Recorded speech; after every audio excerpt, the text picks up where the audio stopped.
J'ai grandi au pied des Blue Ridge Mountains, en Virginie, pas loin de Charlottesville. Chez nous, c'était vraiment le fond de la misère. Mon père était alcoolique et il se droguait. Il n'était pas souvent à la maison. Moi, j'étais celui du milieu. Je me faisais toujours tabasser. Vous savez, celui du milieu, même s'il n'a rien fait, c'est lui qui prend. On était dans une école plutôt bien. Mais comme on était de loin les plus pauvres, on se faisait embêter. Les autres se moquaient de nous, alors je me suis mis à me battre.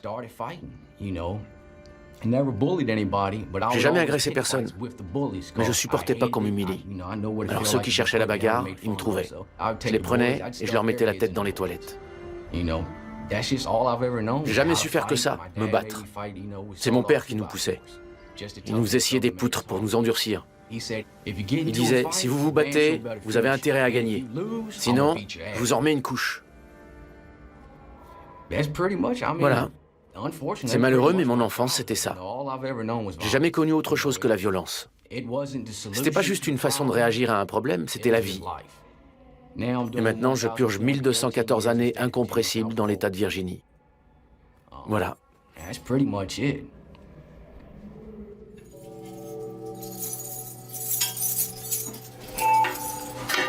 Officer Patrick, can you take a call? We'll take your handcuffs off. Let us control your hands.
La détention à l'isolement, pour moi, c'est la solitude extrême et l'ennui.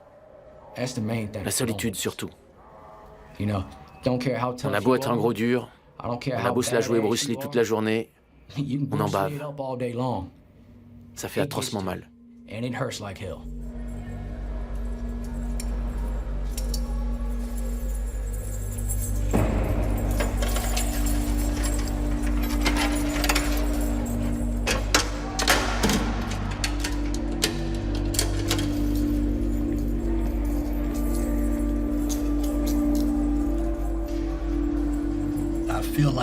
J'ai l'impression d'avoir été enterré vivant et que tout le monde marche au-dessus de moi. Je les entends, mais ils ne m'entendent pas. Voilà ce que je ressens. Je me sens oublié. Et ça, c'est pas agréable du tout.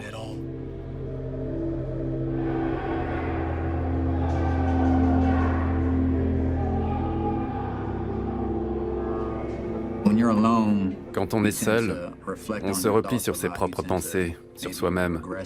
On n'a vraiment personne. On est véritablement seul. Les gens qui disent « Ah, j'aimerais bien être seul », je crois qu'ils ne savent pas ce que c'est la vraie solitude. C'est un cauchemar.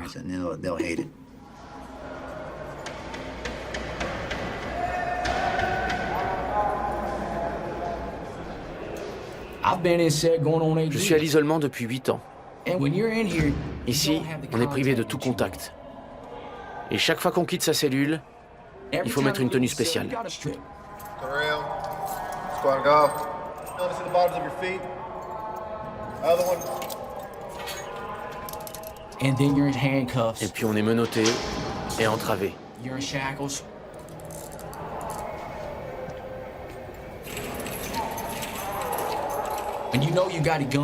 On sait qu'il y a un type armé là-haut.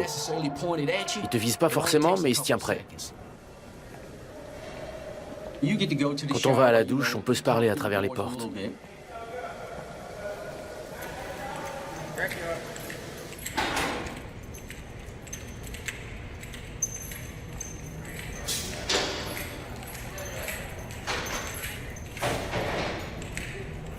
On peut aller dehors, dans des cages, pendant 1 heure, certains jours de la semaine.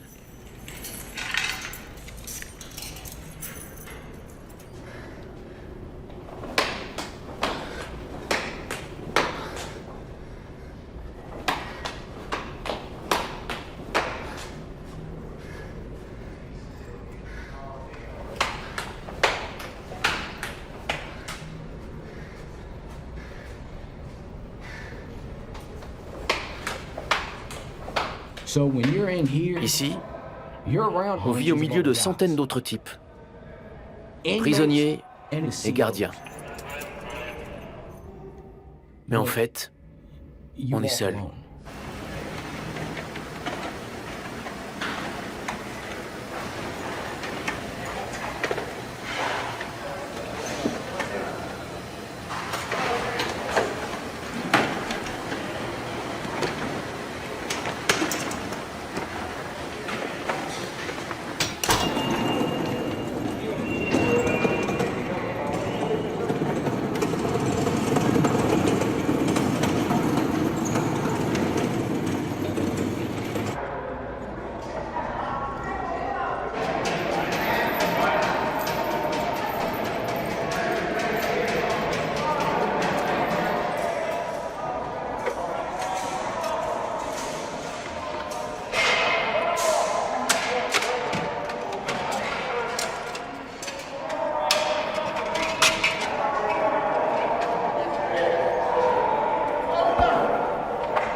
Red Onion a ouvert en août 1998. C'est un établissement d'isolement carcéral de haute sécurité niveau 6. On appelle ça Supermax. C'est un lieu entièrement verrouillé. Ici, la plupart des détenus restent dans leur cellule 23 heures par jour, 7 jours sur 7. J'ai commencé comme directeur adjoint. Ici, on récupère les détenus signalés pour comportement négatif. En gros, les pires de tout l'État de Virginie. Ils arrivent ici en provenance d'autres établissements pour y être détenus dans des conditions de sécurité renforcées.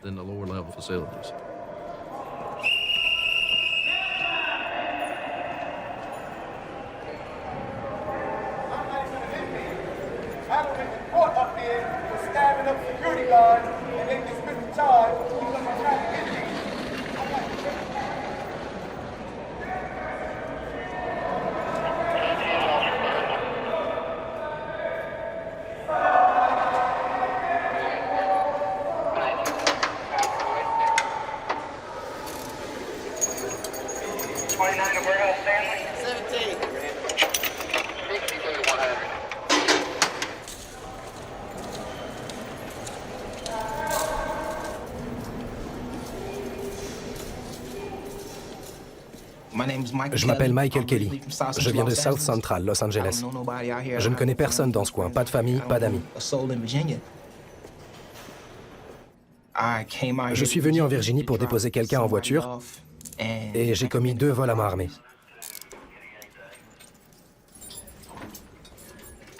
Les tribunaux de Virginie m'ont collé 38 ans pour 2 vols à main armée.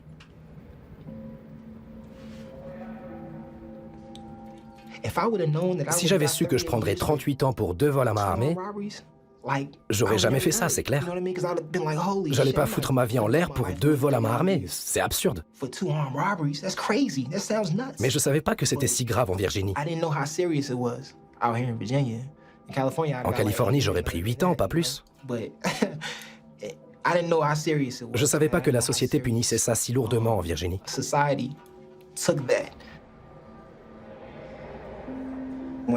Quand j'étais petit, je voulais être gangster, comme mon père. Là d'où je viens, en Californie, c'est pas si bizarre, ça fait comme partie de notre culture. C'est un truc de quartier. Le quartier, c'est comme une famille, c'est toute notre vie. Et les jeunes prennent tous pour modèle les plus grands. Je veux être comme lui, je veux la même voiture, les mêmes filles. Je veux avoir sa vie quand je serai grand. C'est ça mon Amérique.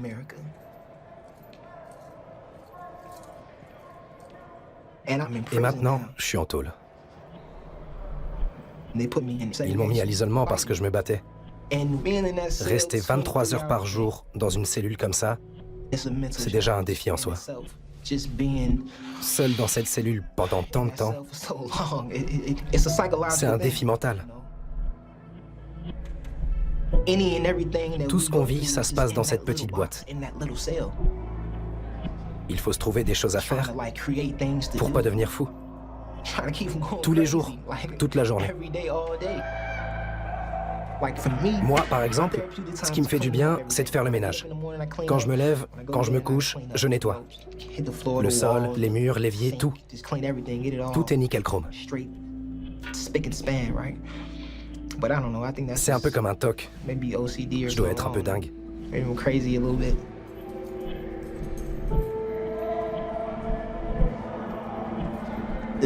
Les gardiens peuvent pas vraiment comprendre.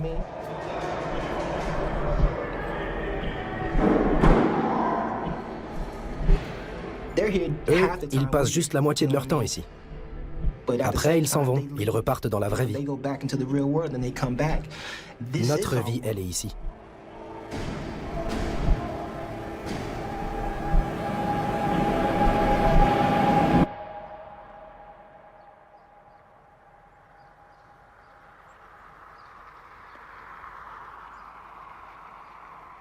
Tracking the development of a winter storm here along the east coast and just starting to see some snow in the North and South Dakota as a bitter cold Arctic air from the south.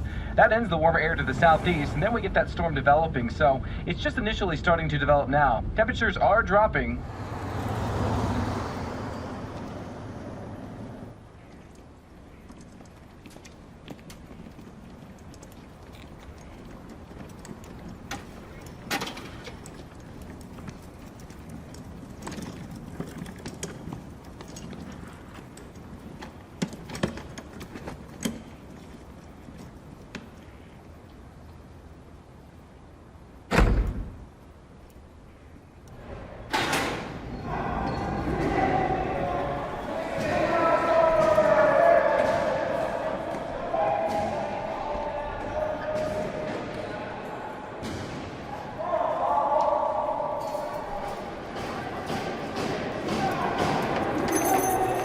Give me all your clothes.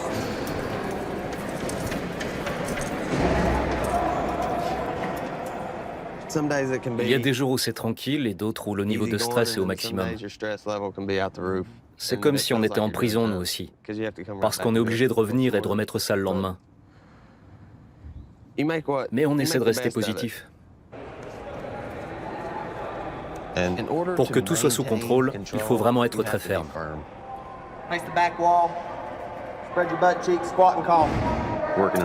On s'endurcit quand on travaille dans une prison comme celle-là.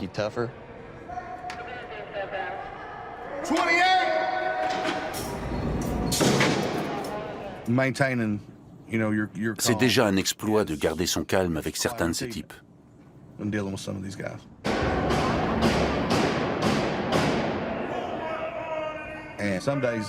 Il y a des jours où on a l'impression que ça ne va jamais s'arrêter. Les incidents s'enchaînent non-stop.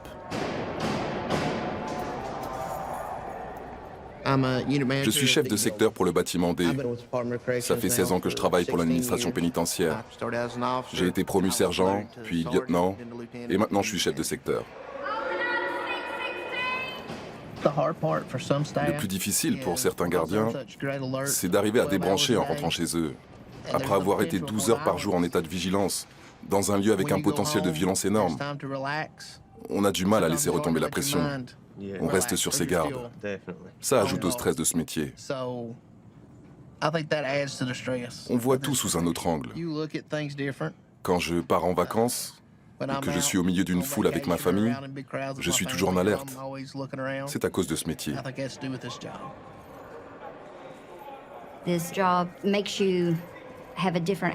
Le travail est très dur ici.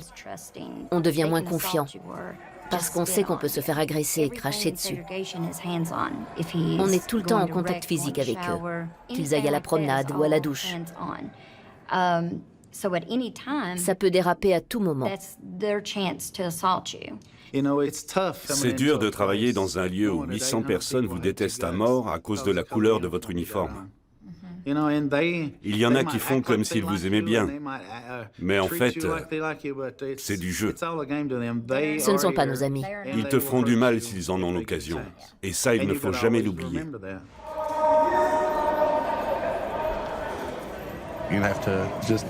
Il faut accepter cette prison pour ce qu'elle est.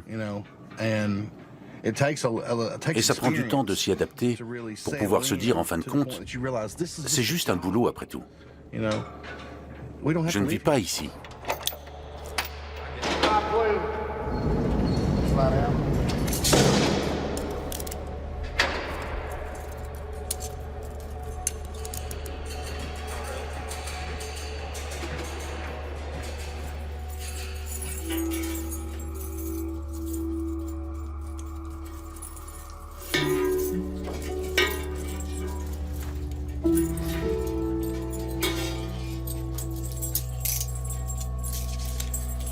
Voilà, c'est parti.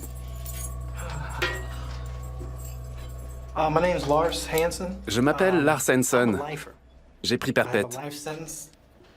Et la prison à perpétuité, en Virginie, c'est incompressible. Quand on y est, on y reste. Ceux qui ont une date de sortie prévue, ils ne voient pas les choses de la même façon que les gens comme moi, qui ont pris perpète. La prison à vie, c'est jusqu'au bout. C'est déprimant. C'est triste. Parfois, ça t'écrase. Alors, quand on doit vivre avec ça, année après année, ça finit par taper sur le système.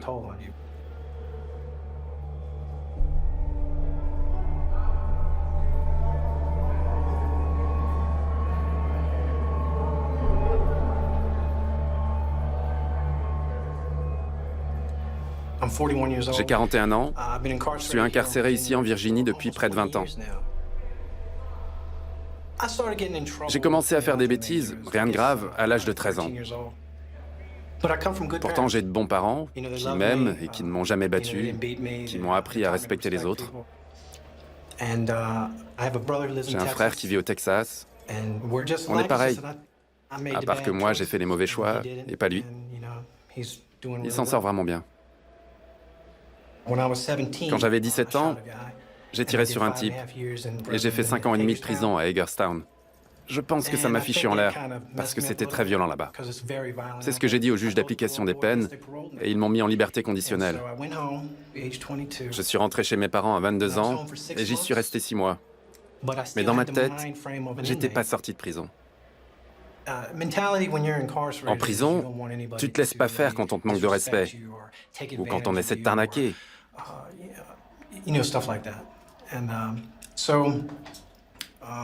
Un jour, j'étais à une station-service avec ma copine Et là, 2 types ont commencé à la brancher. C'était vraiment lourd. Ils insistaient encore et encore. Alors là, j'ai pété un plomb. J'ai sorti mon couteau et je les ai tués. Et j'ai pris perpète.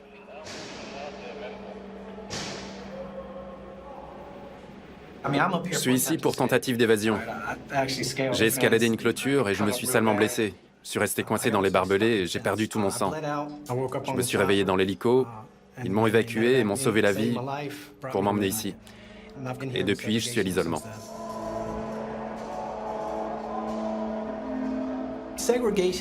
L'isolement, c'est pas évident pour les détenus, parce que si on fait pas attention, on finit par s'adapter et devenir asocial.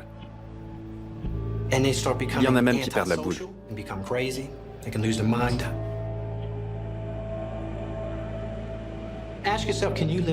Imaginez un peu, vous pourriez vivre dans une salle de bain pendant 10 ans. C'est pas bien d'enfermer quelqu'un dans une pièce si petite, sans rien à faire. Franchement, c'est inhumain. Je sais, on est des criminels, tout ça, mais passez-moi l'expression, ça me fout en l'air.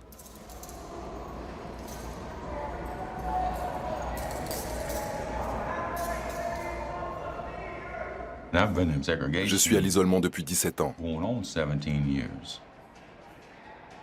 mais en prison depuis 27 ans. Au départ, c'était pour quel délit? Attaque à main armée. Et pendant l'une d'elles, j'ai blessé quelqu'un. Ils ont dit blessure volontaire. En fait, j'ai pas tiré sur le type. J'ai tiré en l'air pour qu'il se couche par terre. La balle a ricoché sur la poutre métallique du plafond, puis sur le mur en briques, et le caissier l'a prise dans le pied. J'ai pris 30 ans pour ça. Pour une balle qui a ricoché. Je voulais faire de mal à personne. J'ai tiré en l'air. Ça a même été dit par les témoins. Mais le juge a dit qu'il y avait intention de blesser. Et pourquoi on vous a placé si longtemps à l'isolement? J'ai tailladé le gardien au visage et au cou. C'était le 26 décembre 1996.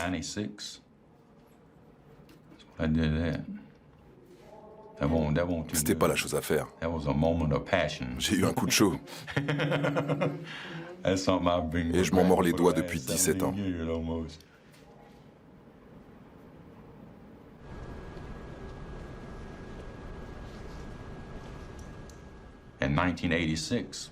En 1986, après mon procès, j'avais un papier qui disait qu'au bout de 10 ans, je pourrais faire une demande de liberté conditionnelle. Et puis en 1995, ils sortent une nouvelle loi qui dit « Fini la liberté conditionnelle ». Après, plus rien n'était pareil. Alors j'ai pété un plomb. En 1995, ils me suppriment la liberté conditionnelle. 1996, j'agresse le gardien. Et depuis, je suis ici.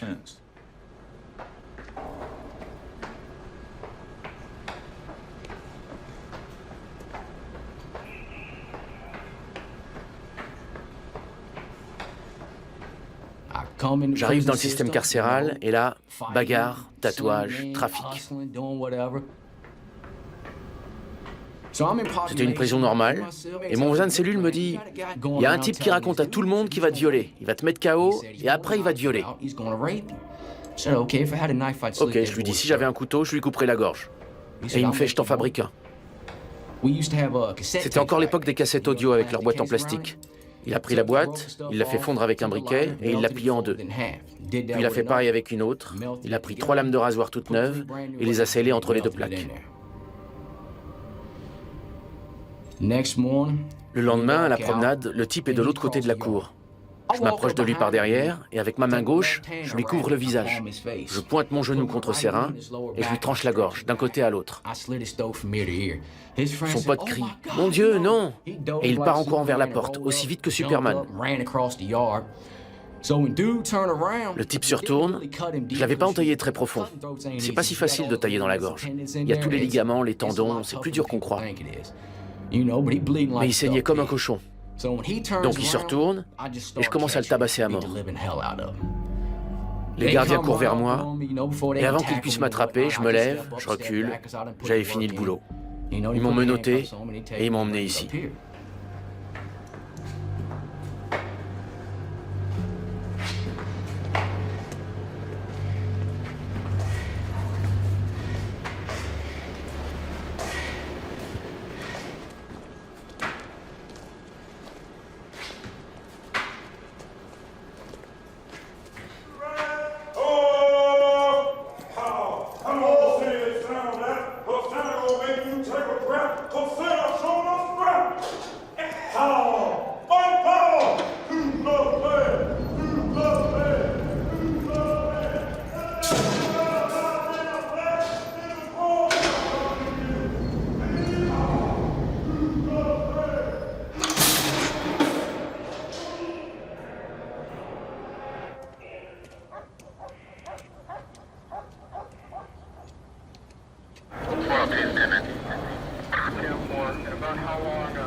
Vos rangs ne sont toujours pas droits. Alignez-vous.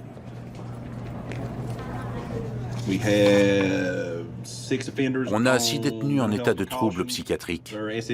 Leur feuille de suivi doit être affichée à leur porte avec les instructions de la direction. Les Glock 40 sont arrivés. Préparez bien vos cartes pour les percevoir. Ce sera tout pour aujourd'hui. Pour le reste, RAS. Une bonne et tranquille journée à vous. Merci.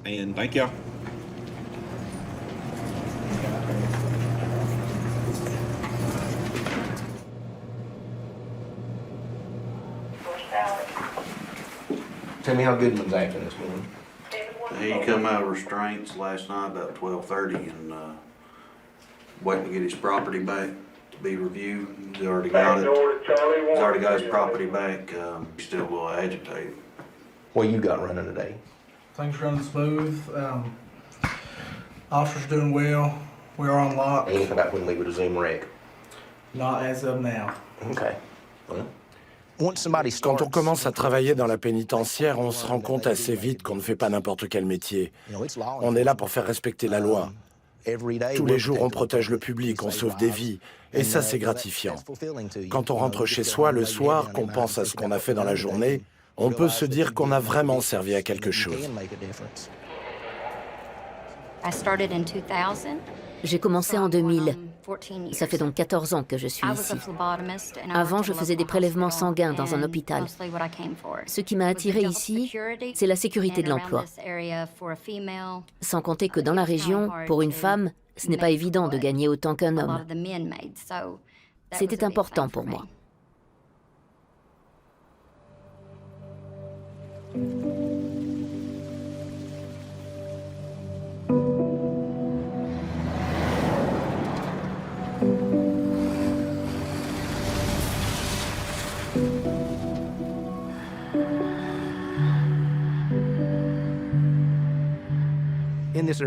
Dans la région, il y a beaucoup de mines de charbon.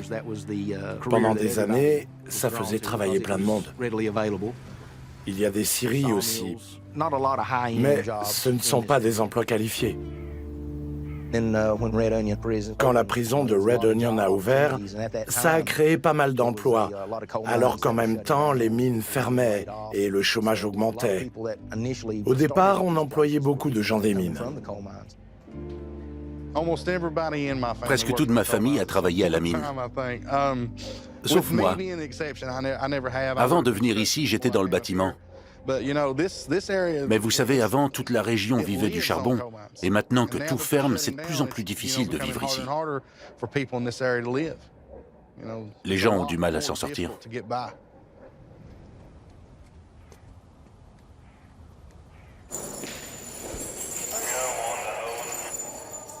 Mon père travaille encore à la mine.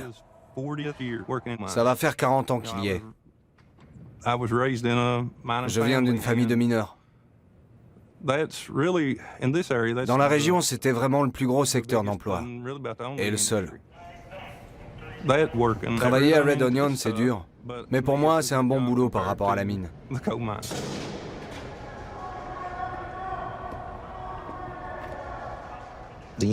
Tous les jours, les chefs de secteur font leur tournée pour voir où en sont les détenus de leur bâtiment. C'est important de les connaître.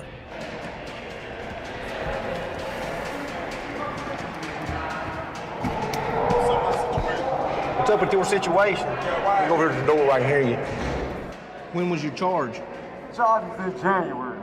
Okay. For a 212 charge. That don't even qualify. What is a 212 charge? A threatening bodily harm charge. A threatening bodily. Who did you threaten? I ain't threatening nobody. The officer said he overheard me talking to somebody. They won't give me my property back. They won't give me nothing back. Chaque détenu a ses problèmes. Et ils veulent tous une solution, bien sûr. Before 10 o'clock in the morning, right? I done told them leave the voicemail. Mais la solution ne leur convient pas toujours. Pour certains détenus, on a l'impression que l'isolement, c'est ce qu'ils cherchent. Que c'est comme ça qu'ils veulent vivre. Il y en a qui ont peur, pour certaines raisons, de vivre dans le régime général. Et puis il y a ceux qui refusent carrément de coopérer. What's going on? I was trying to get back home to Texas, man. How was what you did last week gonna get you back home to Texas? If an offender... Si un détenu se comporte mal, ça a des conséquences. S'il continue à faire des siennes, à semer le trouble, on prend des mesures disciplinaires. What did you do last week? Did you flood, break the sprinkler head? Why did you break the sprinkler head? Well, because it's all dirty and stuff. You feel better now? They let me up. They told me to get the medicine adjusted, whatever. But you feeling a little bit better now than you was last week? You know, I haven't heard from my family in like over a year. That's the last time I got any mail. You feeling better today, Lonnie? I got mental illness, severe, mentally ill, psychotic, and neurotic, and being denied sufficient. You're psychotic and neurotic, is that what you said? Yeah, psychotic, neurotic. That's a person that symptom out of touch with reality. Don't know what's shimmery, what's real, and what's spurious and fake. And some of the torture techniques, like strapping prison to the bed with that useless chest strap, starving. Well, I tell you what, Lonnie, we're gonna go on about our business. Right? And look, also, they got me in prison with no evidence. They had no eyewitness, and the state found me guilty, and they had a lot of people with crimes like that.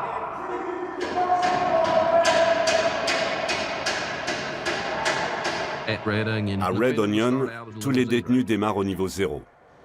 C'est-à-dire qu'ils ont droit à la promenade, à la douche, à la nourriture, bref, les besoins vitaux, le strict minimum.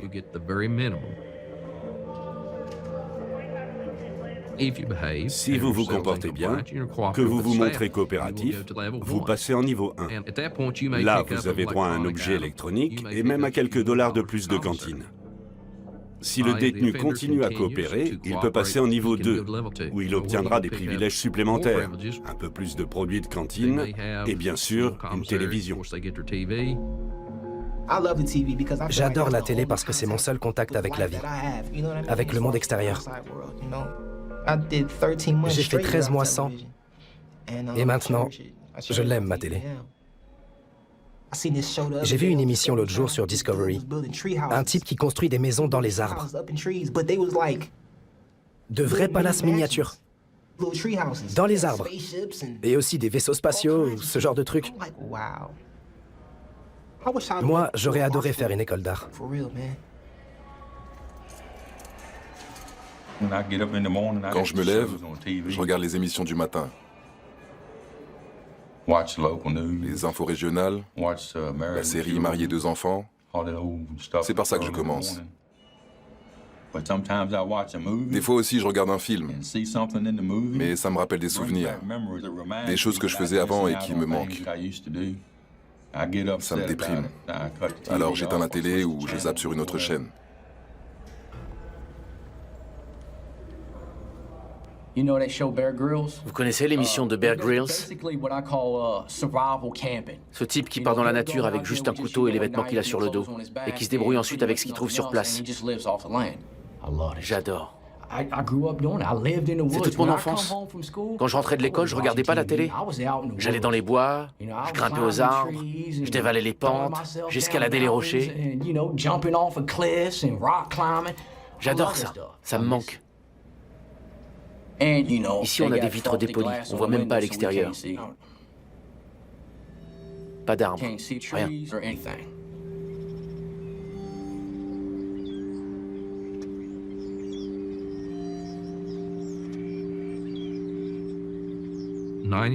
En Virginie, 90% des délinquants retournent à une vie normale en société.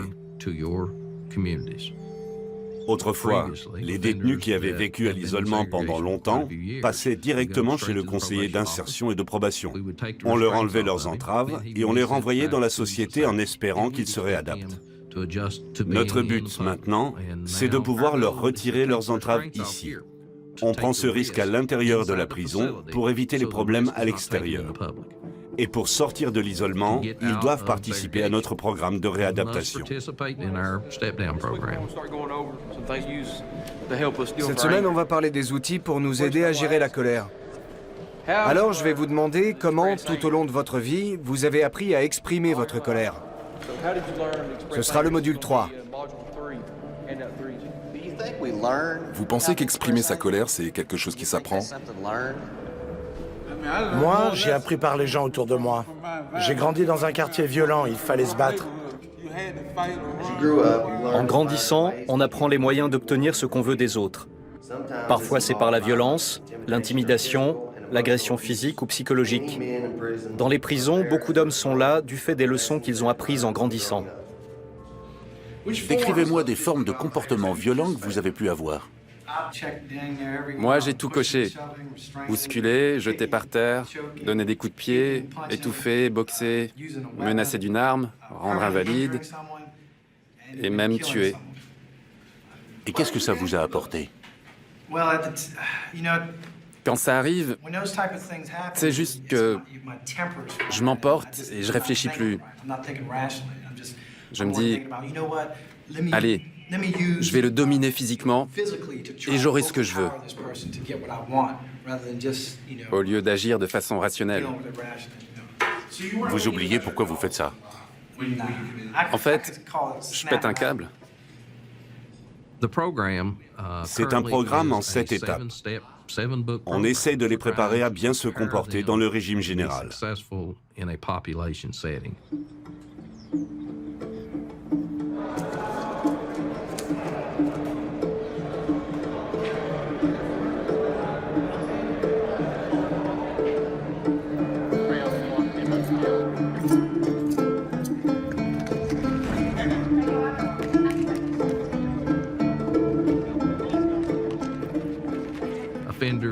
Les détenus qui ont passé toutes les étapes pourront réintégrer le régime pénitentiaire général. Ils ne sont plus entravés, ils peuvent faire du sport en plein air, et on les laisse circuler et aller à la cantine.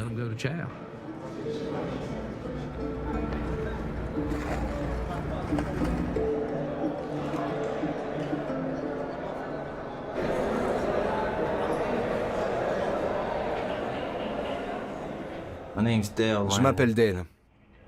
J'ai 23 ans. Je suis en prison depuis 2005, depuis l'âge de 15 ans. Et j'ai passé presque 2 ans à l'isolement. C'est vraiment bien cette chance qu'il nous donne d'avancer et de faire ce programme de réadaptation. De toute façon, on n'a pas trop le choix. C'est ça ou rester toute la journée dans sa cellule. L'isolement à long terme, c'est vraiment dur. On vit dans une confusion permanente. Il y a beaucoup d'agressivité. Les détenus qui se balancent leurs excréments, leur urine. Moi, j'ai fait des crises de panique là-dedans. Ça me détruit. On n'est plus jamais le même après ça. Je peux vous le dire. Même si la vie reprend et qu'elle peut devenir meilleure, c'est un moment qu'on n'oubliera jamais. Enfermé dans une boîte, c'est l'horreur. Vous pensez vraiment que ça peut rendre un homme meilleur? J'y crois pas une seconde. Ça rend fou, c'est tout. Ce programme est leur seule issue. Et chaque détenu à l'isolement peut y participer, quoi qu'il ait fait.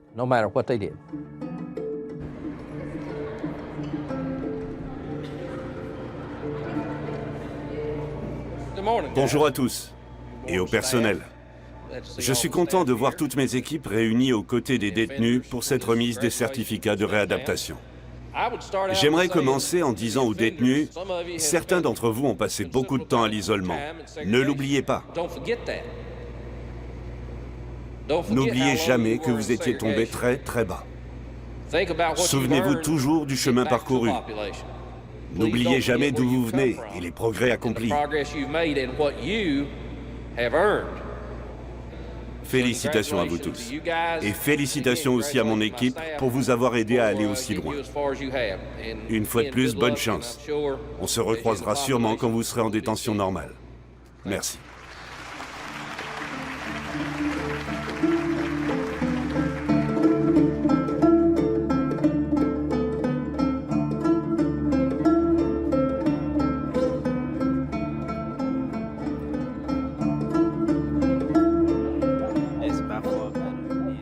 C'est beaucoup mieux d'être dans le régime général. Mais c'est toujours les mêmes détenus, les mêmes gardiens. Et puis, c'est pas facile de se réadapter. Parfois, on a presque envie d'y retourner. C'est comme si on nous avait mis dans un trou noir pendant longtemps. Quand on en a marre de supplier qu'on nous sorte de là, on finit par s'y faire. Ça tape sur le système à un point qu'on n'imagine pas.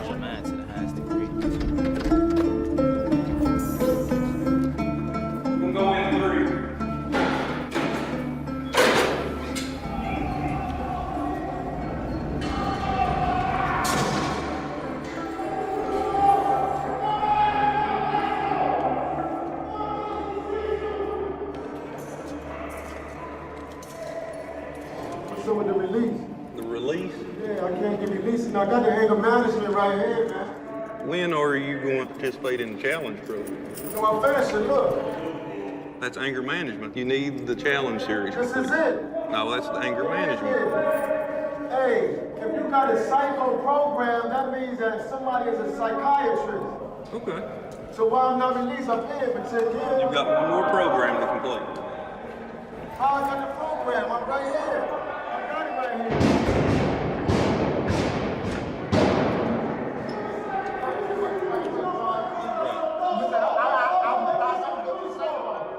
Yeah, you got it. Once you complete the challenge program, then after you complete it, you'll go to Deville. I've been here 7 years. I'm in segregation because they gave me 9 charges to keep me back here. They're refusing to allow me to progress in the step down. The program. Kelly.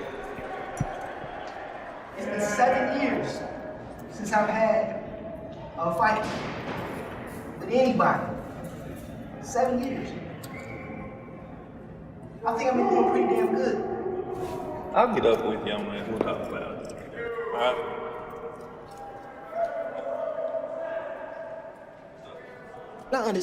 Je sais bien que dans n'importe quel environnement, que ce soit dehors ou en prison, on a besoin de règles, de lois. On est tous d'accord. Il le faut, parce que sans ça, ce serait le chaos, la folie. Mais ici, quand on a un problème, un vrai problème, personne ne vous écoute.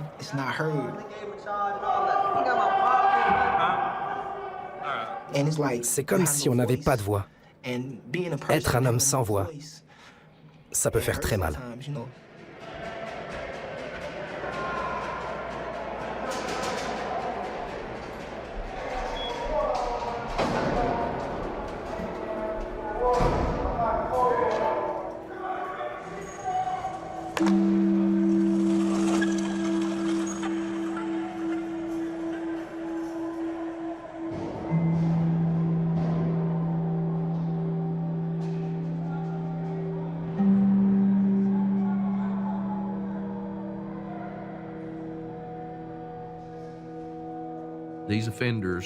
Il s'agit de détenus extrêmement dangereux.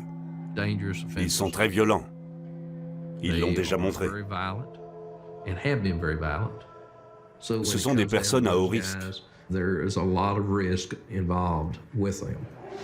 Mais grâce à ce programme, ils ont un emploi.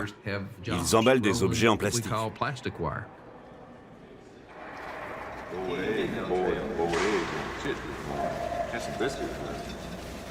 The gravy was just nothing but water, dude. That's all it was, man. I like that. I like them apples. See what you learn. I don't touch them apples. Is that, you know the movie Need for Speed? Yeah. Is that Jesse from Breaking Bad? Yeah. That's what I thought he was, man. Yeah, I recognized him. What's that one with Lucy Liu?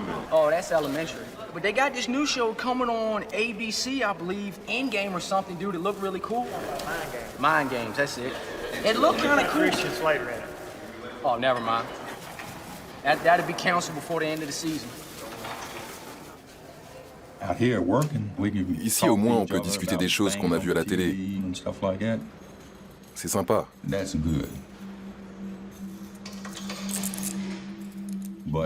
on a toujours les menottes et les entraves. Et des gardiens en gilet pare-balles pour nous escorter. Moi, j'ai envie de sortir de l'isolement. Il doit bien y avoir un moyen. Close 14!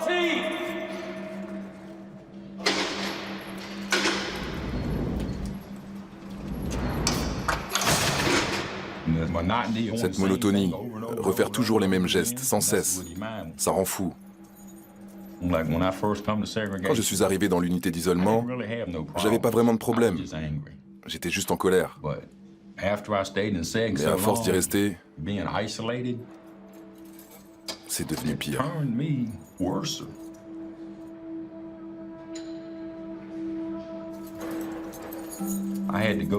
J'ai dû aller chez le psychiatre, prendre des médicaments. Quand je prends pas mes médocs, je me taillade le corps. J'ai des entailles partout. Voilà ce que ça me fait, l'isolement.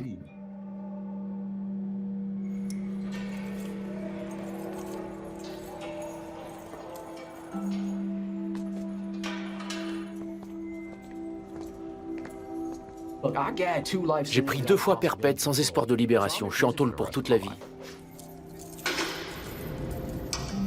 Mais je veux rentrer à la maison. C'est tout ce que je veux. Rentrer à la maison. Demandez-leur aux autres ce qu'ils voudraient s'ils sortaient. Ils veulent tous des voitures, des maisons, des nanas, des Kim Kardashian, tout ça. Mais moi, je m'en fous. Je veux juste un bon boulot. J'adorerais avoir une femme, 2 enfants et un chien. Voilà ce que j'attends de la vie, rien de plus. J'ai déconné. Je reproche rien à mes parents, j'accepte la responsabilité de ce que j'ai fait. Et si je dois passer le restant de mes jours en prison, ok, j'assume, j'ai pas le choix. C'est ça où je me tue, et je suis beaucoup trop lâche pour me tuer.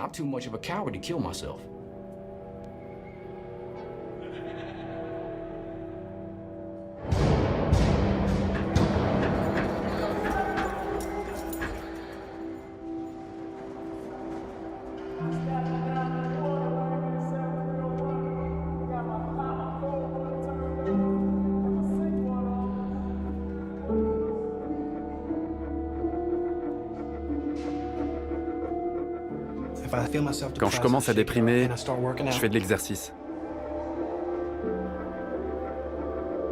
Je m'entraîne au moins 4 heures par jour.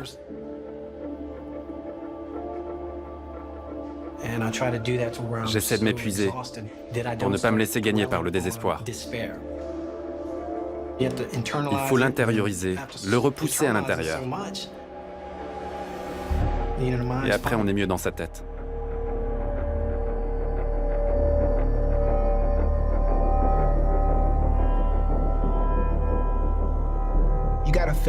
On a besoin de sentir qu'on est important pour quelqu'un. Et si on n'a personne, ça donne envie de perdre la boule. On devient dingue.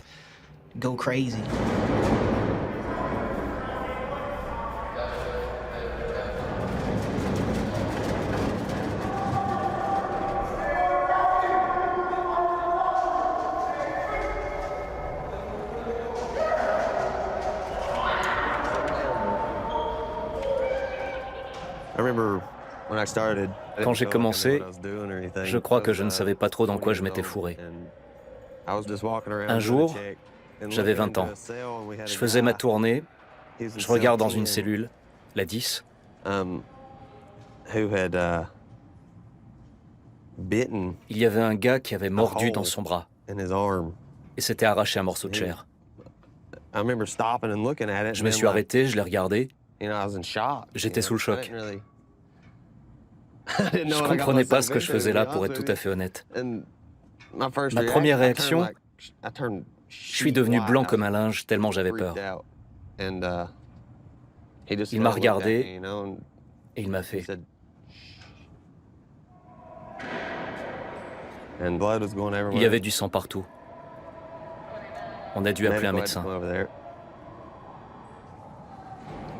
C'était pas rien comme première expérience. Un vrai bizutage.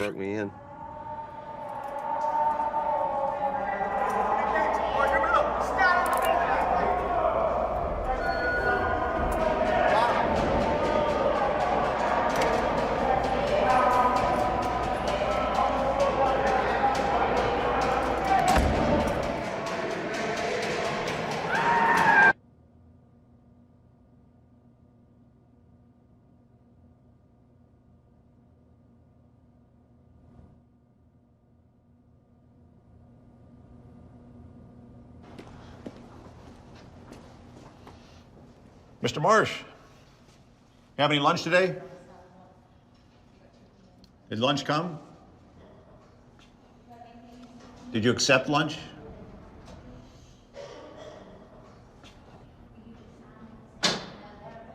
Like to talk to me, Mr. Marsh? Yeah, as you know, as I mentioned to you yesterday, we're getting ready to send you over to Marion. How do you feel about going to Marion? Can't say. All right, we're going to send you off, and then we'll look for you to come back all healthy again. Okay?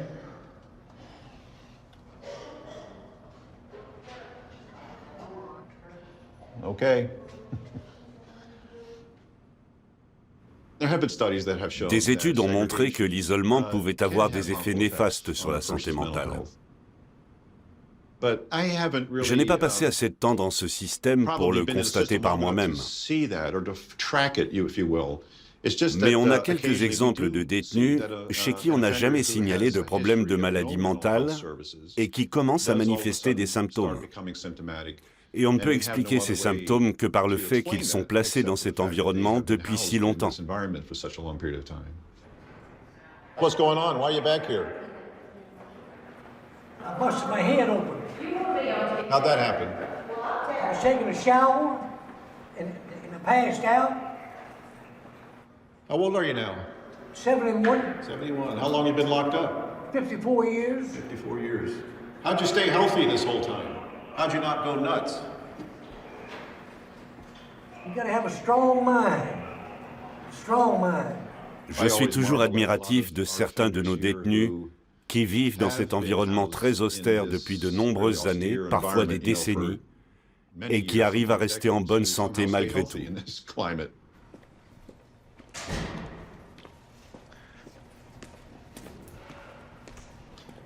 Can you tell us why you're back here? It says severe suicide thoughts. Severe suicidal thoughts. And we put you back here on precautions to kind of keep an eye on you, prevent you from harming yourself. Yeah. When you're back in the building, what are your concerns about being housed? Where I'm housed, that's segregation. It seems like I'm forgotten about. Yeah. I think we need, more hands-on, treatment. You know what I'm saying? Yes. Give me things to do, other than being in the cell 23 hours. Yeah, I hear you. It's a challenge for us here. It's a challenge for us. My opinion is just they just don't care. Yeah, we don't care. Well, I can understand why you might have that impression. Hey, for real, doctor, I need your support. I need your support. I don't throw me back into where I left.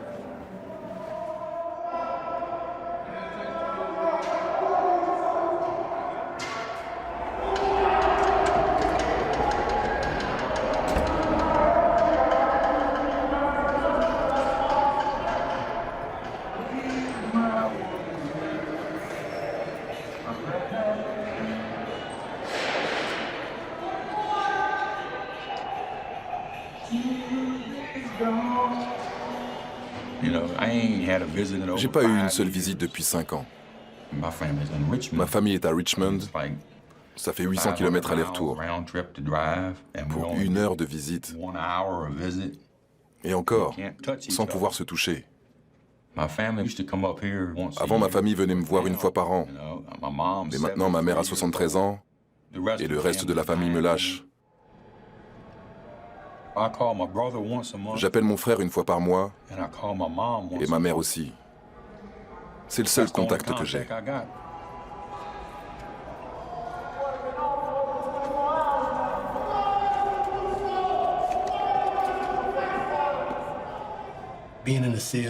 Quand on est enfermé dans une cellule, sans pouvoir parler aux autres, on est dans son monde à soi. Et plus on y reste, et plus on se ferme. On peut parler à son voisin par la bouche d'aération. Mais il faut encore que ce soit quelqu'un qui a envie de parler. J'ai de la chance. Je suis mieux placé maintenant.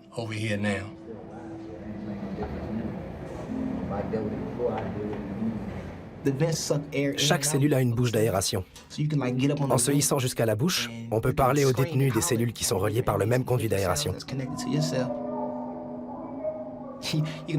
On peut même se fabriquer un échiquier en papier et jouer aux échecs. Ça aide à passer le temps. On peut se prendre pour Bobby Fischer comme ça.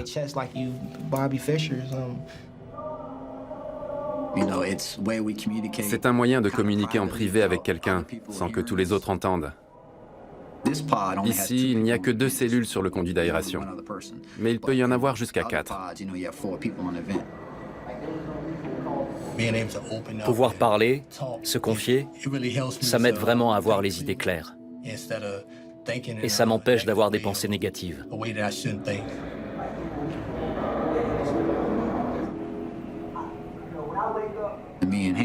Mon voisin Lars Henson et moi, on sait beaucoup de choses l'un sur l'autre.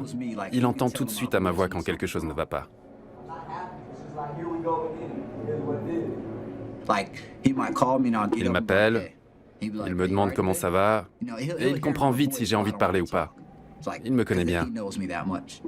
Au son de ma voix, il sait si je suis de bonne humeur. C'est notre téléphone.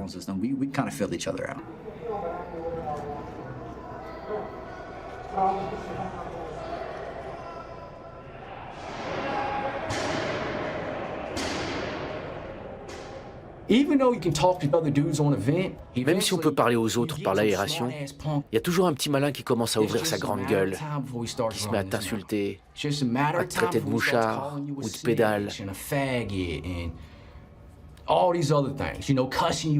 Il y en a qui tapent contre le mur quand tu essayes de dormir. Ça donne vraiment envie de les frapper. Ça peut durer 7, 8 mois d'affilée.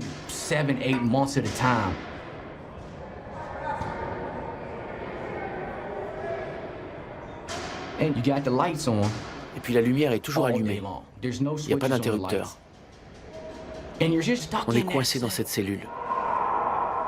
Ça rend dingue.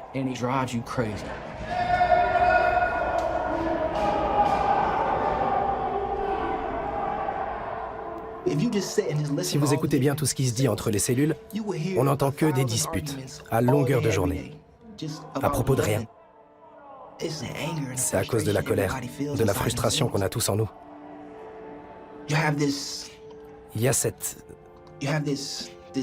rage qui s'accumule, jour après jour après jour.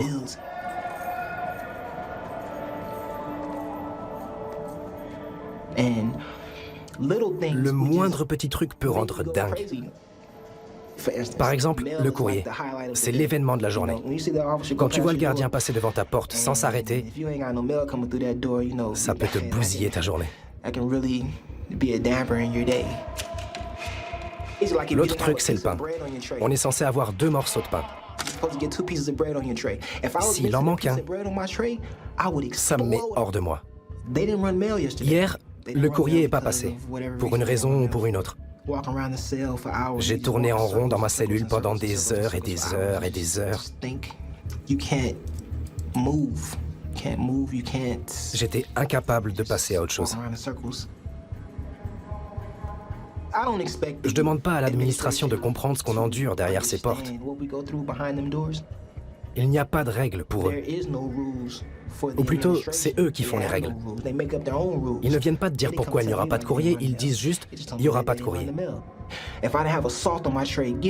Mais moi, si je dis « il n'y a pas de sel sur mon plateau, je veux mon sel », eh ben, vous comprenez, c'est comme deux réalités totalement différentes.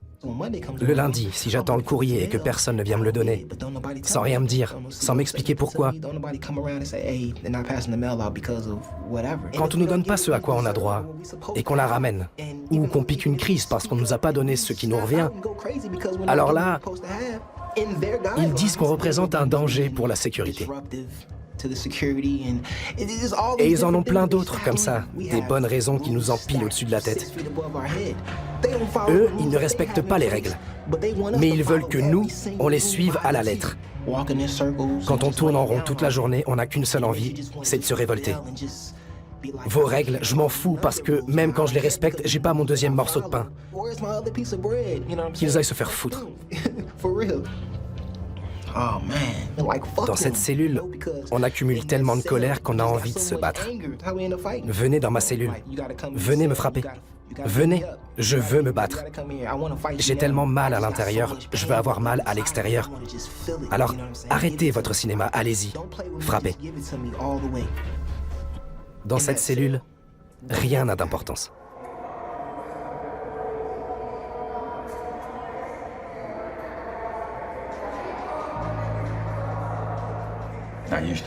Avant, je piquais des crises. Je balançais mes excréments sur les gardiens, sur les autres détenus, pour qu'ils fassent venir l'équipe d'extraction, qu'ils entrent dans ma cellule et qu'on se batte enfin. Pour me faire gazer, frapper, ligoter avec 5 points de contention. J'ai vu beaucoup de collègues se faire vraiment amocher en entrant dans les cellules. Genoux éclatés, chevilles, coudes, bras. Les détenus peuvent être très dangereux.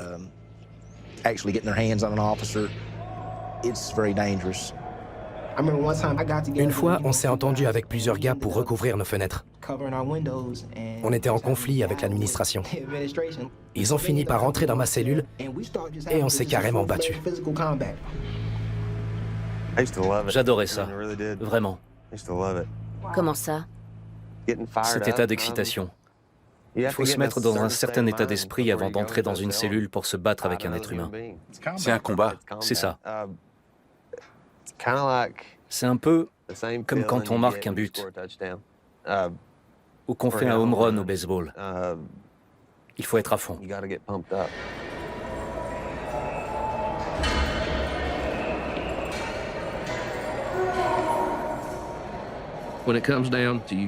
S'il faut faire usage de la force pour faire respecter le règlement, nous sommes prêts à le faire.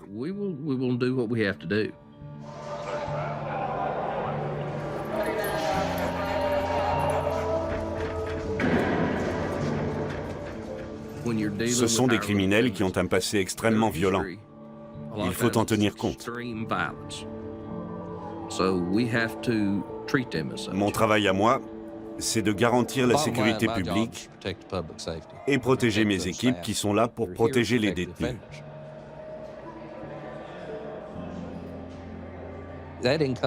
Il faut voir la situation dans son ensemble. Quelle est la meilleure solution? Qu'est-ce qui garantit la sécurité de tous?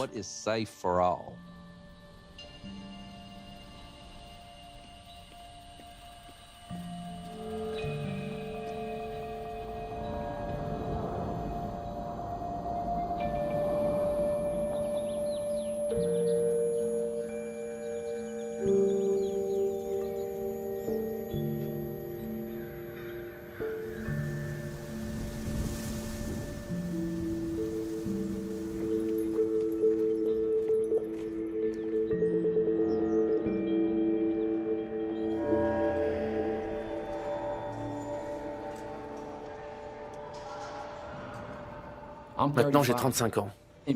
En gros, je fais de la prison depuis l'âge de 11 ans. Depuis, j'ai pas passé plus d'1 an et demi en liberté.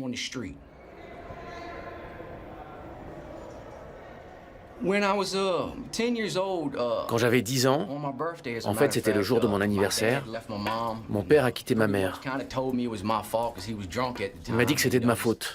Il était saoul et il nous a collé tous ses échecs sur le dos. On passait de chez mon père et sa nouvelle copine à chez ma mère et son nouveau copain. Et aucun des deux ne voulait de nous. Ils ont fini par nous placer. Là-bas, il y avait un jeune de 17 ans qui a commencé à embêter mon frère. Alors j'ai pris une queue de billard et je l'ai frappé en lui hurlant dessus. Je me suis fait virer de la famille d'accueil et ils m'ont placé en foyer. Et là-bas, un jour, ils ont servi des banana splits. Moi, j'en avais jamais mangé. Même aujourd'hui, j'en ai encore jamais mangé. C'est vraiment le truc qui fait envie à tous les gosses. Et le type n'a pas voulu m'en donner. Je suis devenu fou. Je me tue si tu m'en donnes pas. Ah, t'es pas assez courageux pour ça. Alors j'ai pris la fourchette et je me la suis plantée dans le poignet. Je devais avoir 11 ans. Ils m'ont emmené à l'hôpital et puis ensuite dans un autre foyer.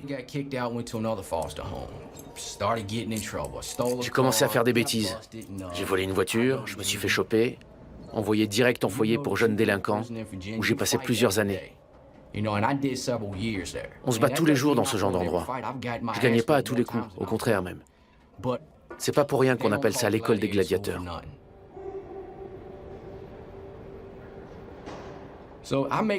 J'ai fini par sortir et je suis allé habiter avec ma grand-mère. J'ai essayé de faire l'armée, mais je devais au moins avoir 6 mois de liberté conditionnelle avant de pouvoir m'enrôler.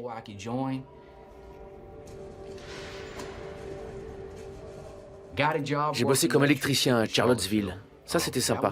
J'ai toujours été habile de mes mains. Ma grand-mère avait besoin de remplacer son poêle. Alors pour Noël, je lui en achète un, à crédit. Mais entre-temps, je me fais virer. Et je ne pouvais plus rembourser. C'était hors de question qu'ils viennent reprendre le poêle de ma grand-mère.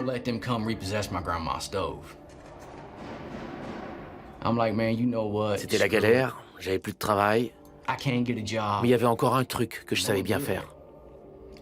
Je cambriole une maison, je vole 2 pistolets, une Subaru Legacy Break toute neuve et 2 ou 3 autres bricoles. J'ai une arme, des munitions. Je file sur l'autoroute à 180 à l'heure. Je kiffe total. J'ai 19 ans.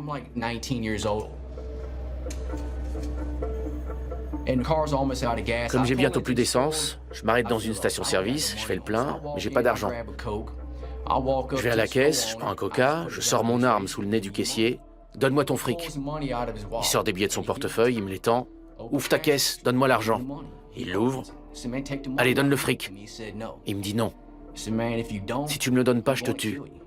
Il me regarde dans les yeux et il me fait « Je te crois pas ». Je lui ai tiré en pleine poitrine. Il est tombé derrière le comptoir. Je me suis penché pour lui mettre 2 balles dans le dos.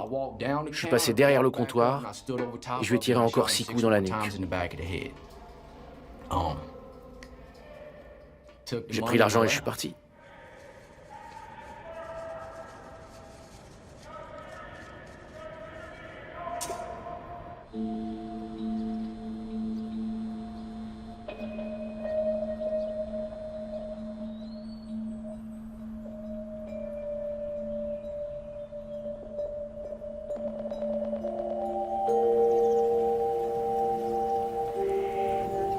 The snow, new area of low pressure forming up along that same front that moved in over the weekend. That snow spreading north and eastern areas through these morning hours. We are expecting disruptive snow from West Virginia across the Mason-Dixon line. The PA Turnpike going to be an absolute mess. Some spots 6 to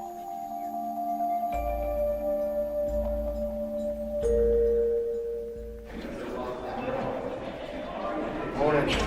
Morning. Good morning. How y'all this morning? This treatment officer, you got your total you got your work crew officer, just so you'll know what you got. I appreciate everybody showing up. Mr. Waller.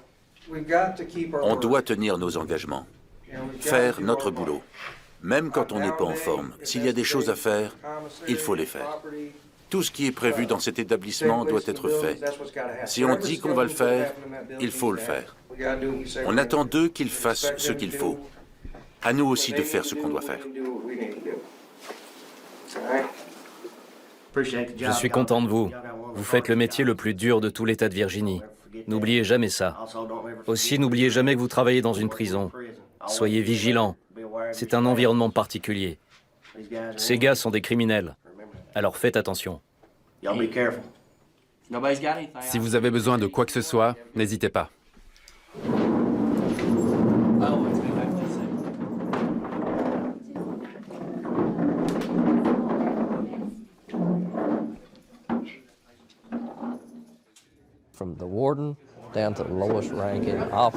Qu'on soit directeur, gardien ou employé de base, si on veut tous rentrer tranquille chez nous le soir, il faut qu'on travaille en équipe, qu'on soit unis.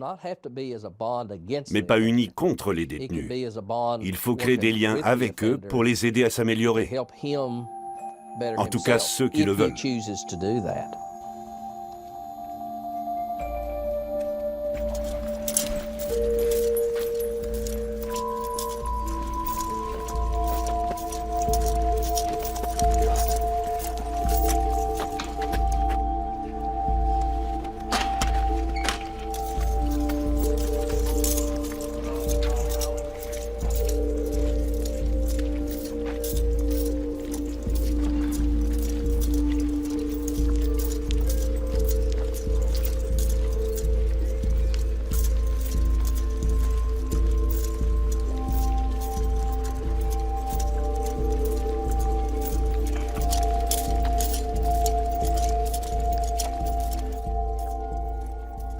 Tu fais quoi quand on t'attaque? Tu fais ce que t'as à faire? Il n'est plus question de règlement.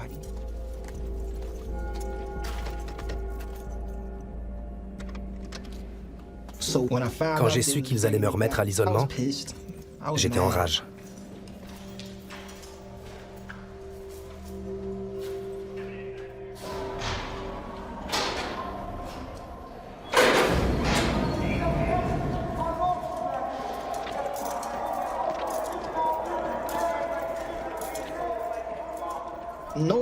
Sachant que j'allais retourner à l'isolement à long terme, il a fallu que je mette mes idées en ordre.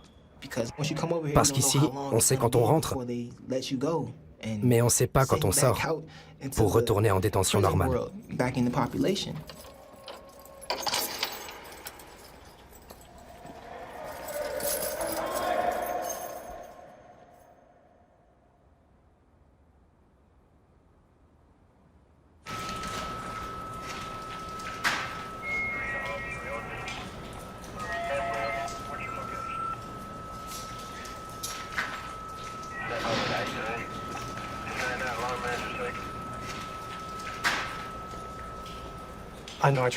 J'ai essayé de m'évader, c'est pour ça que je suis ici.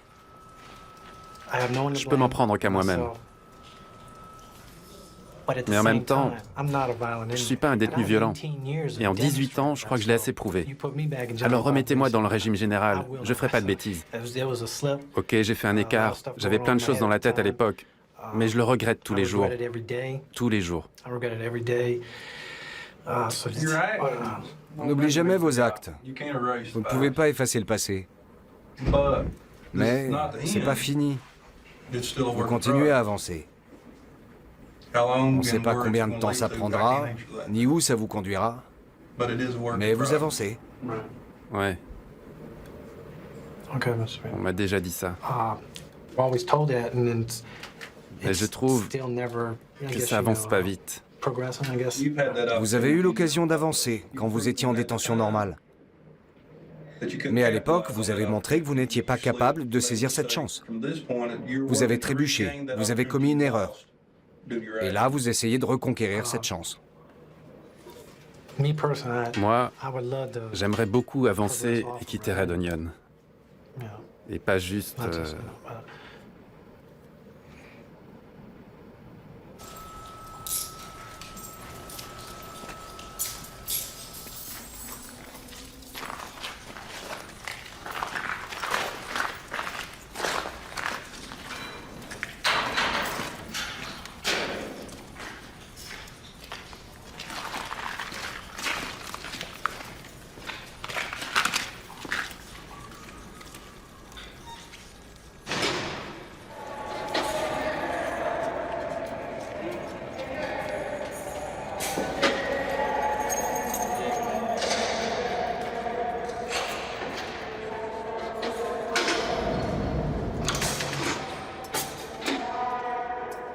La porte se referme et il se retrouve dans cet endroit confiné. J'arrive pas à imaginer. Ça doit être terrible d'être là-dedans. Oui. Moi aussi, je crois que j'aurais vraiment du mal à gérer l'isolement. Ne pas pouvoir bouger comme ça, je crois que ce serait très dur.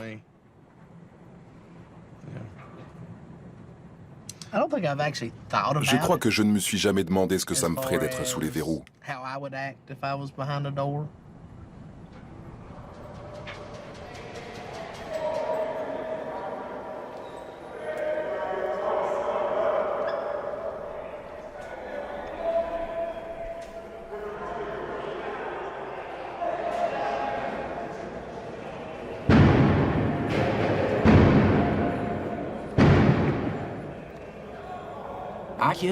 J'ai tué un homme. Est-ce que j'aurais dû perdre la vie pour ça? Je lui ai pris sa vie. Je l'ai enlevé à sa femme, à ses enfants, à ses petits-enfants, à son travail. Qui sait ce qui est arrivé à sa famille une fois qu'il a perdu son magasin, son gagne-pain? Mon geste a eu un tas de conséquences. J'ai pris la vie de cet homme. Est-ce que je suis assez puni? À mon avis, non. Loin de là. Mais 7 ans, 8 ans d'isolement, ça marche pas. Ça me met encore plus en colère. Je suis encore plus frustré. Ça fait de nous des animaux en cage.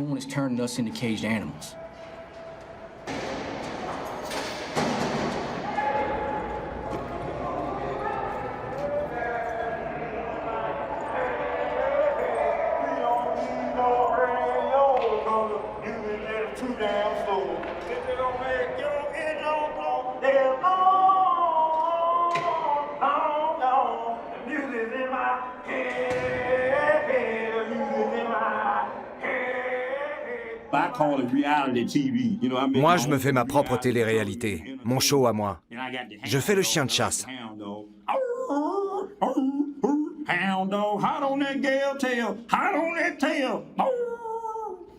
C'est pour m'occuper. Comme ça, je m'ennuie pas. Et puis, comme j'ai des pensées suicidaires, ça m'aide à rester de bonne humeur. Dans cette cellule, on peut même pas regarder par la fenêtre. C'est une vieille technique pour torturer les gens. Ça finit par leur abîmer le cerveau. Le cerveau, il a besoin de sollicitations, comme les muscles qui ont besoin d'exercice. C'est pour ça que je cogne contre la porte.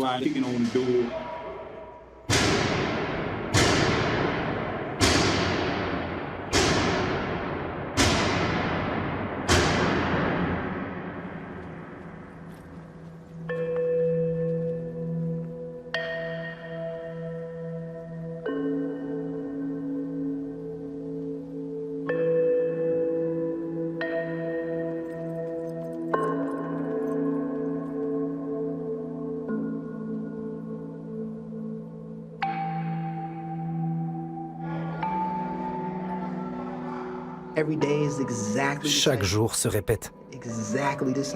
Toujours exactement le même.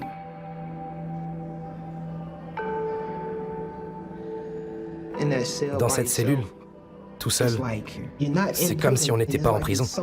C'est comme si on était ailleurs. On est en dehors de la vie, c'est tout.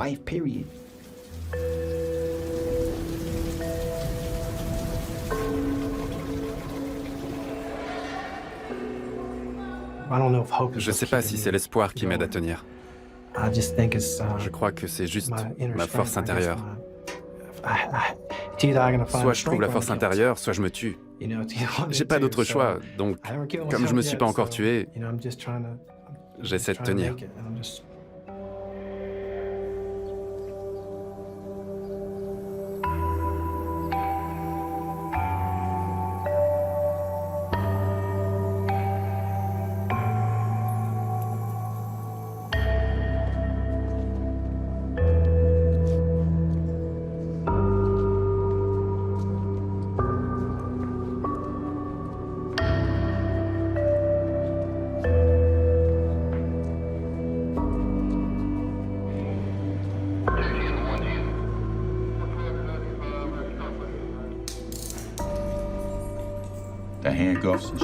Les menottes et les entraves, je porte ça depuis 17 ans et demi. Ça fait long. J'ai passé plus de temps à l'isolement que d'autres gars qui sont en prison normale pour meurtre, alors que moi j'ai tué personne.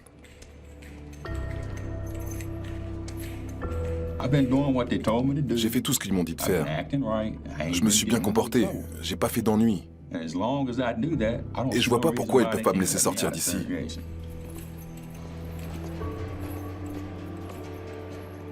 Je vais mourir en prison, alors que ce que j'ai fait ne mérite pas la peine de mort. Le juge ne m'a pas condamné à mort. De quel droit ils le font, eux?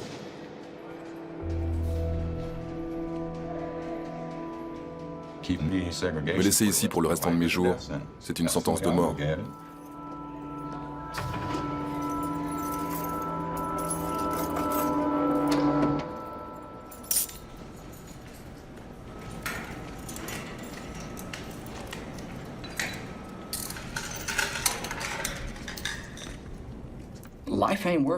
La vie, ça vaut rien sans espoir. Alors à quoi ça sert de vivre, si c'est juste pour durer? Je préférerais mourir.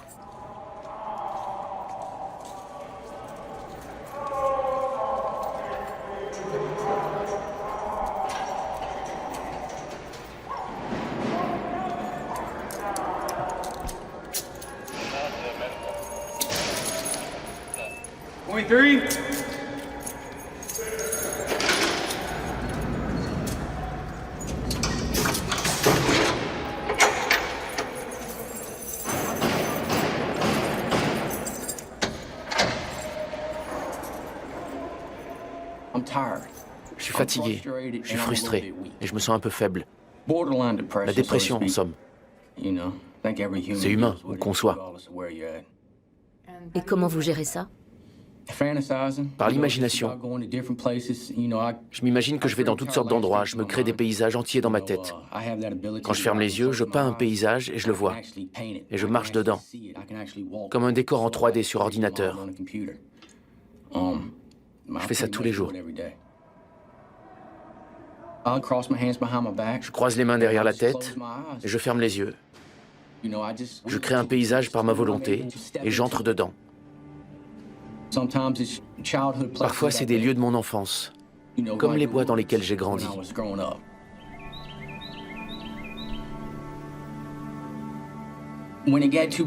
Quand ça chauffait trop à la maison, je m'échappais dans les bois. Là-bas, j'étais bien. J'étais en sécurité.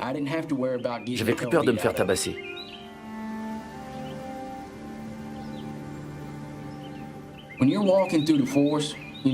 Quand on marche dans une forêt, quand on escalade des montagnes, qu'on sent le tapis d'aiguilles de pin sous ses pieds, les branches qui frottent les habits, l'air frais, qu'on entend les écureuils qui crient parce qu'on est dans leur territoire, les oiseaux qui volent au-dessus de la tête, c'est la paix. On est bien. On sait que c'est pour ça que Dieu a créé le monde. Il ne l'a pas créé pour la violence, pour les conflits, pour le meurtre, le viol, le vol, pour les mensonges et la tromperie. Il ne l'a pas créé pour ça. Quand on est là, dans la forêt, tout seul, à 50 km de la personne la plus proche, on entrevoit vraiment ce qu'était le paradis sur Terre, ce que la vie devrait être. Votre propre utopie personnelle. C'est l'environnement idéal. C'est le seul endroit où j'ai été heureux.